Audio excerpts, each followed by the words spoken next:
It is a good morning. You see the sun is just glaring off the window, off the screen there. It's a bright sunny morning. I've got my tea, green tea, and still early in the morning for me, still pretty tired. But I wanted to make this video as I mentioned in some comments in my previous videos. Once I get 3 good live executions using quarterly theory and some other things that I use as well, but just to show some live, trades that I actually took. So I'm going to do that Monday, Tuesday, and Wednesday today. I'm going to show you what those trades looked like and describe them a little bit at least, so that you can see what I've done and how I've done it. So the first one was on Monday. Oh, let me add, I don't even have it on here. Quarterly theory, quarterly cycles, days theory. This indicator is a mess by default. Is it going to turn on? No. Probably because we're too far in the past. There we go. Okay. There's just crap everywhere. But, all right. So when the New York session quarter for the day starts, that session is broken up into quarters as well. So as I mentioned in the previous quarterly video, you start at 6 and you go to noon. That's the quarter you're looking for the New York morning session. This one was kind of tough to differentiate, but after seeing this happen, I can't change the colors on here now. That's the one thing I didn't like about this indicator is it always does consolidation, manipulation, distribution, and then X.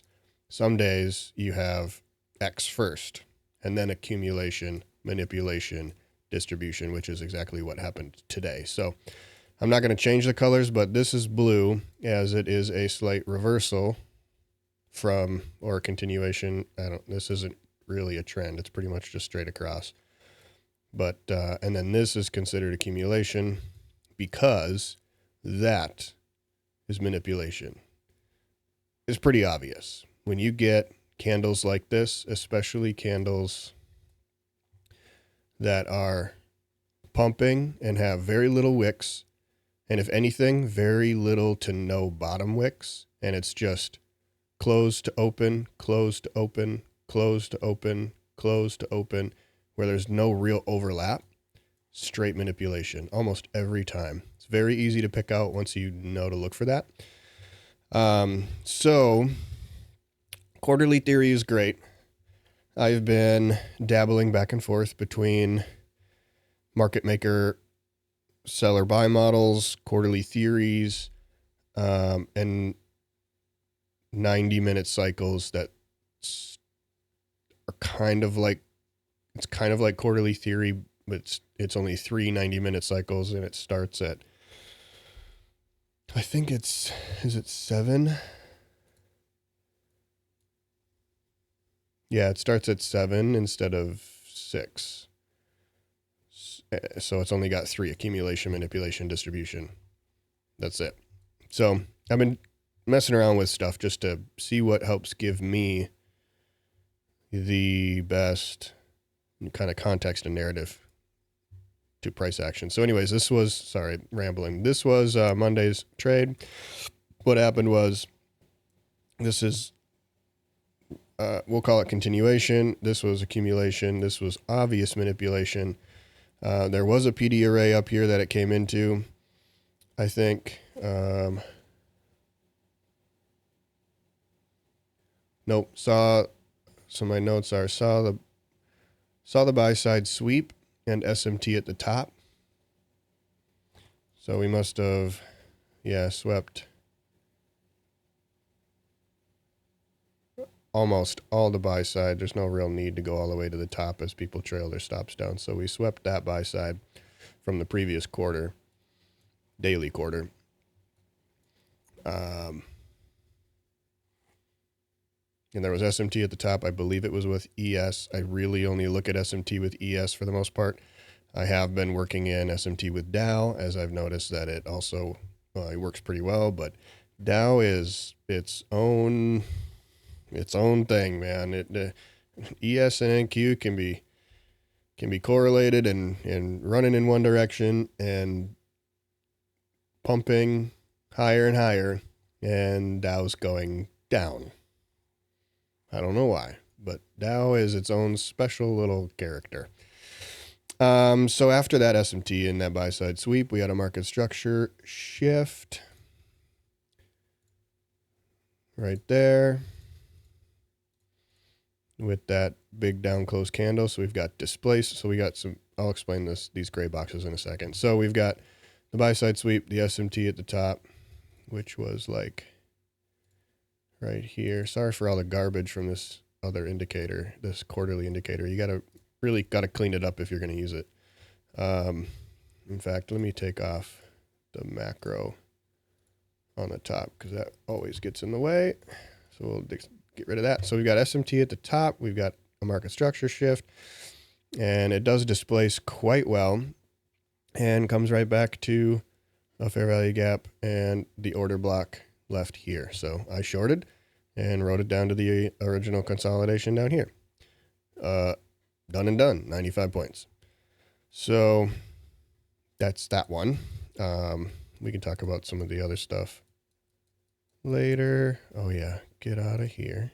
Yep. And it's fine Tuesday morning. Tuesday.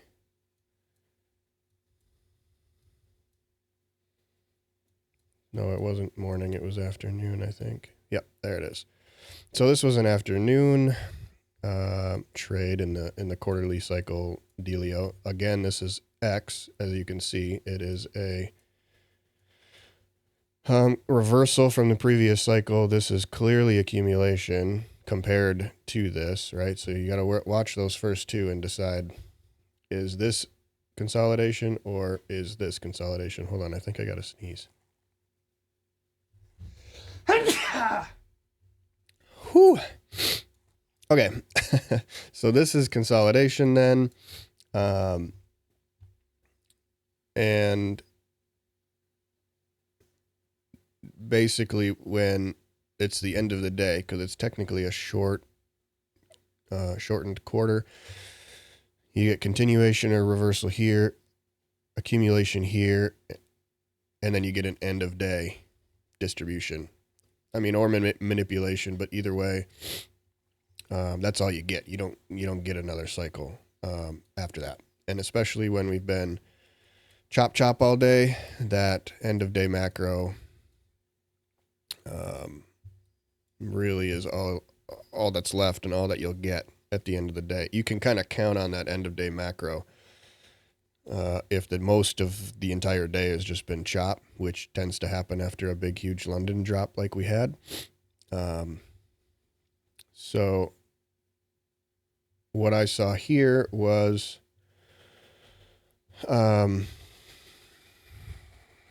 let's see. Last play of the day was based off of quarterly. I had been waiting for this expansion because of the solid day of chop. Price came off of a fair value gap. Yeah, right here. Came off a fair value gap. Actually, I think it was higher time frame. I'm not going to switch time frames because it starts me back over at the beginning of price action again. But I think there was a larger time frame fair value gap that encompassed all of price. It didn't close below, if I remember right. At least I've got it marked out like tapping like that on my screenshot. It inversed another, and again, I do believe it was on a different time frame too, but for shits and gigs, I'll draw it out here. It inversed that one. Inversed that with off the fair value gap. No. Was this.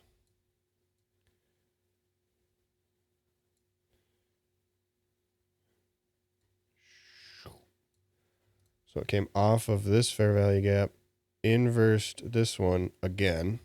Yeah. We had inversed it once and then it just came right back on itself, which is a good way to trap some traders and get some liquidity, which I took. I took it like, actually, I think I took it like right in here, right before it inversed because of this, what's the word? Displacement. And then shot up, I don't know, 15 points or so. I got stopped out break even. So it was whatever. And I was waiting to see if it would expand again, expecting this after a choppy ass day. So we came back down to this fair value gap on a higher time frame. Sorry, you'll have to go check it out yourself. I think it was 2, 3, 5 minute. I think it was a 5 minute. And inversed it again. So after that happened, I waited for confirmation of there was a small fair value gap in here somewhere. Will it still show up if I do this? This one shows my fair value gaps. Real little guy in there. In fact, I think that's a volume imbalance. Yeah. That's where I went long.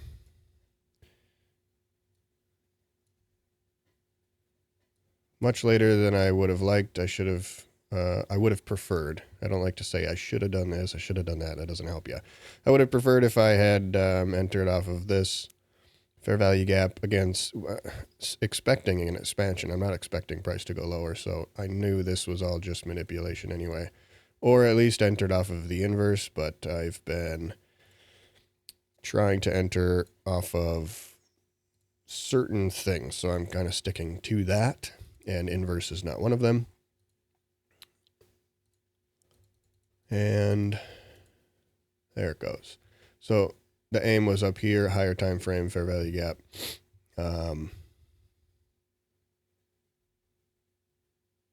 Yeah, it was something like 30 points, not 37. Something like 30 points, I think, is what I ended up getting. So yeah, expecting end of day distribution. There you go. So let's go to today. Today was the best one, I think, out of all three. And I don't have it marked out on the chart anymore. That's okay. My OB is there. Okay, so it was right here. Boom, boom. I went to that high and right at that. Okay, so what happened this morning, if you're looking at quarterly theory, this is going to be considered the accumulation. I had half a mind to think it was a reversal.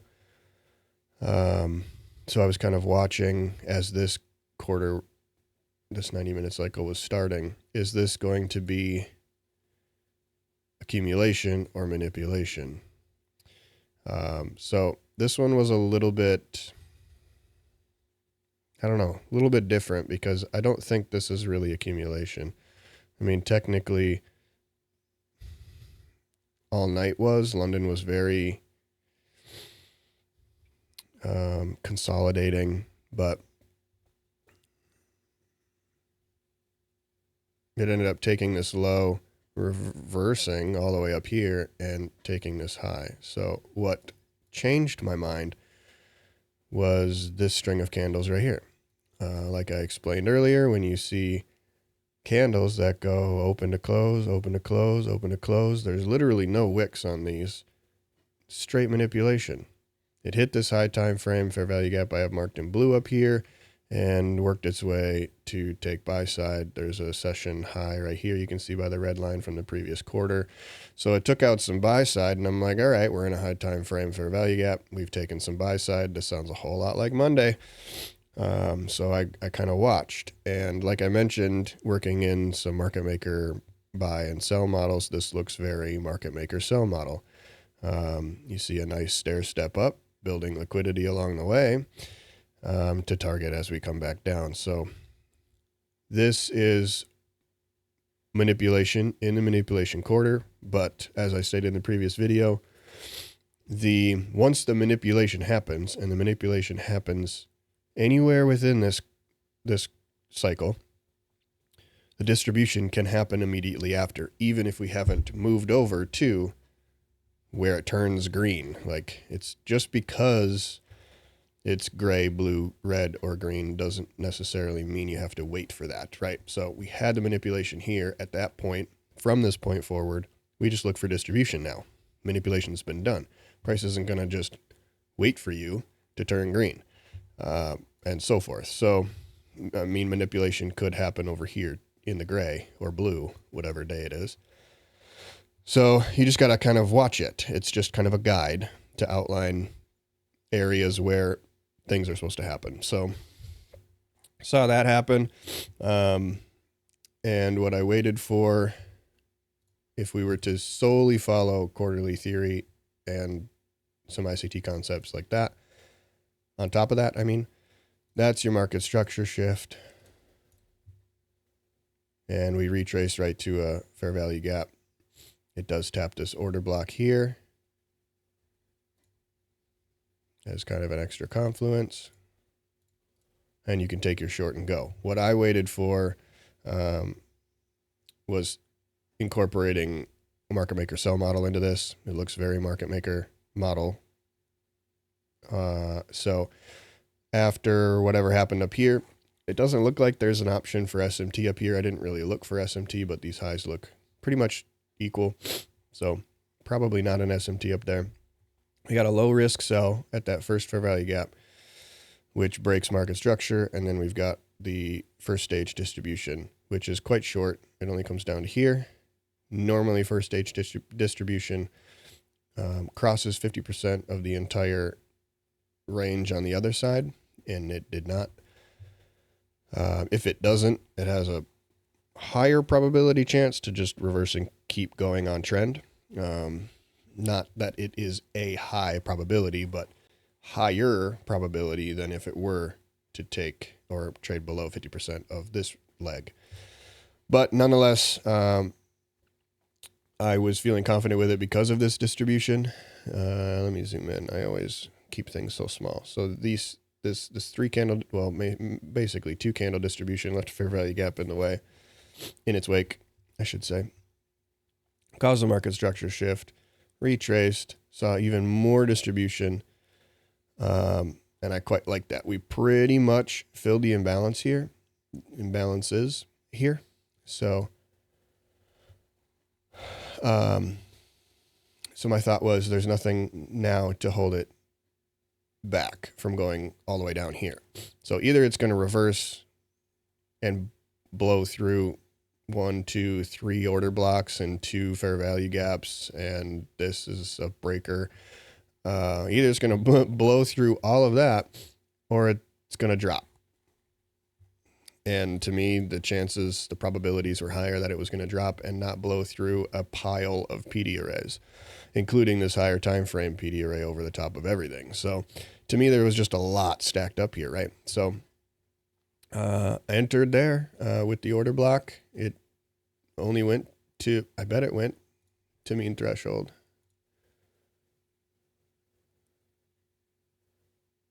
Yeah, if you just draw it on the bodies, as you really should when there's almost no wicks, it ticked mean threshold perfectly.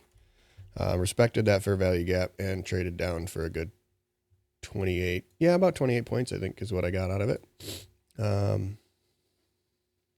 Maybe it was more like 20. Actually, I think it was more like 25. I'm pretty sure I entered.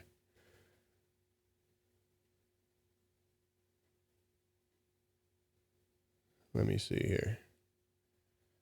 There we go. 25-ish.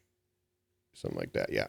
I'm pretty sure I entered after I had seen displacement come off of this, knowing for sure that pile of PD arrays is holding up. So it was a little bit late of an entry and a little bit early of an exit, but I'm not in the business of precision. I really don't care how precise it is. All I care about is making money. So I got, as ICT calls it, the lion's portion. And we are still dropping. So had I held, that would be great. But I'm not upset by it at all. I caught a very fast displacement move, the target was filling this last imbalance right there. Normally you would target the original consolidation, which is right here anyway. So my target would have been here, adding maybe 5 more points. I'm fine with that, right? Sacrifice a couple of points on either end to make sure you're in the trade and you get out of the trade. I don't need to be to the tick precise with spreads and slippage and the way that price likes to mess with you and hit your TP to the tick, but it doesn't, fill your order and it goes back on you. I don't need any of that. So I like to enter late and I like to take profits early and take what I can and go. I am building up the conviction to hold. Right now I'm only on one contract, either a micro or a mini, depending on my account statuses. I don't have a way to scale yet to really. So once I start upping that, then my normal TP will be my first scale and I'll let the rest run, right? So especially on accounts where I still have trailing drawdown, I don't like to leave runners because this will affect, if I were to let it run and it comes back up to here, that's several $100s in trailing drawdown that I don't need to deal with. So, and then we continued to distribute. So distribution. Well, it's manipulation, but then it starts the distribution early because the manipulation already took place. And we continue to distribute in this distribution cycle. Now, this will continue for when? How long? 9 to 10:30. So it could be all the way here. We could keep going all the way down to the previous day's low, depending on how far we can dig into this 4-hour fair value gap. It might be a 1 hour. It's over on my other screen here, but we're already starting to displace up pretty heavily. So, 9:30 just opened. Right. So this is the best part is I've got a very nice trade. This is way too high. It was at that high. I entered here. Yeah, that high. Is getting a really nice trade before the market is even open, which is why I'm making a video now. And I'm going to go back to sleep, I think. So I love days like this. So those are my 3 executions this week of actually using some quarterly theory, mainly, honestly, looking into market maker models. They add so much context. You got this whole leg that's forming, and as it's forming, you're already understanding what's going to happen. So this is starting to consolidate the original consolidation point here, and it displaces away. And it starts stair-stepping before it even reaches a high time frame PD array. You're like, I wonder if it's going to that high time frame PD array. And if it does, you can instantly start thinking sell side of the curve or other side of the curve, depending on whatever direction you're going. And now I know this is going to happen, this is going to happen, this is going to happen, and this distribution is going to happen. Down to where? Back to original consolidation. What is it exactly going to look like? I don't know. But I know all of this is going to happen, and all I need is a PD array to enter off of. I like to wait for the market structure shifts, and I like to wait for the second distribution. That's ICT's favorite, and there's a reason for that. It's good. It's fast. You get in after all consolidation of any kind and retracements happen, and you get out before it starts consolidating and retracing again.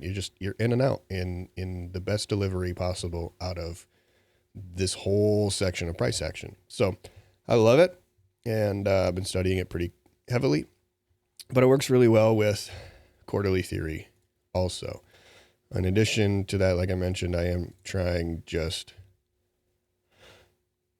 accumulation, manipulation, distribution. So what that is telling me is if this is some kind of accumulation, which kind of doesn't really look like it, and this should be some kind of manipulation, which I guess it kind of does. I would have preferred to see it hit this high time frame PD array before doing all of this. But what comes next is distribution, which means we should be bullish for the rest of the day. You're going to see this long after, so I mean, we'll see if I'm right. I kind of am bullish. I kind of explained yesterday in my Discord that I am bullish because of the way yesterday went. No, the way the beginning of the week went. That we had a huge new week opening gap, and we impulsed above that, and then shot down, filled that new week opening gap, and then shot down during London. New York AM was just chop, chop, chop, chop, chop. So we've got that accumulation that has happened for the last, I don't know, week or so. We've got manipulation down massively, the biggest move we've had in, I don't know, what feels like weeks. So what comes after consolidation is accumulation, whatever you want to call it, is manipulation. We manipulated down, which means distribution is going to be up. We've got a lot of liquidity on top, and I mean, NQ's been bullish for how long now? You could have bought basically at any point, and if your stop loss is big enough, price was just going up overall, the indices are a bullish market since forever, but yeah, anyway, that's what I got. Hopefully you like how I've explained things here, and hopefully that makes some sense as far as quarterly cycles and stuff, and how they look, and how you can incorporate them into your analysis to help you get some really nice trades. So that's that for that video. My next one is going to be kind of a top-down analysis, which differs depending on the strategy that you're using, but I can kind of run through kind of what I do. It's very quick. I mean, in real time, it takes me less than, I don't know, 5 or 10 minutes to kind of get an idea of what I'd like to see. So I can do a little quickie on that one. But top-down analysis, higher time frame analysis, isn't super necessary depending on what you're looking for. Most of the time, I don't exceed the 15-minute. Every once in a while, I'll check the daily, because I know, like right now, there's a giant daily fair value gap that we can't seem to trade below. So I'll check that every now and then to see how close we are, see if we've taken the last low that was within that fair value gap, if we're like slowly chipping away at it, if we're going to eventually break through it. Once we do, what's left, to hold us back from just completely melting for the rest of the month. Those really high time frame PD arrays are quite strong, so they're nice to glance at, but I really rarely go above the 15-minute, sometimes the 1 hour.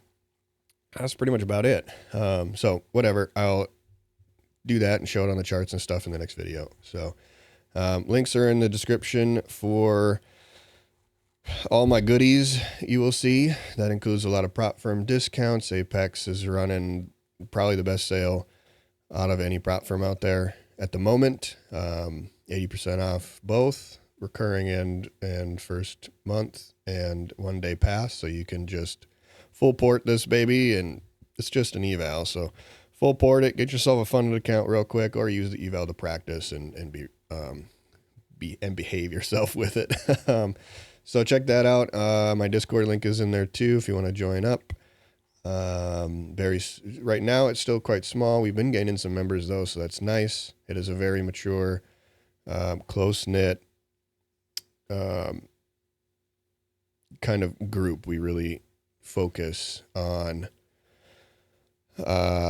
development. We don't do a lot of live market calls, predictions. live trading, none of that kind of stuff. We work on learning models and learning how to read price action, psychology work.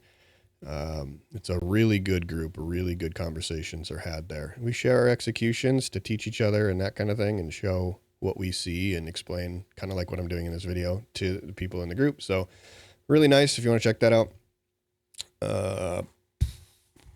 Yeah, otherwise that's all I got. Thanks for checking it out, and have a good one.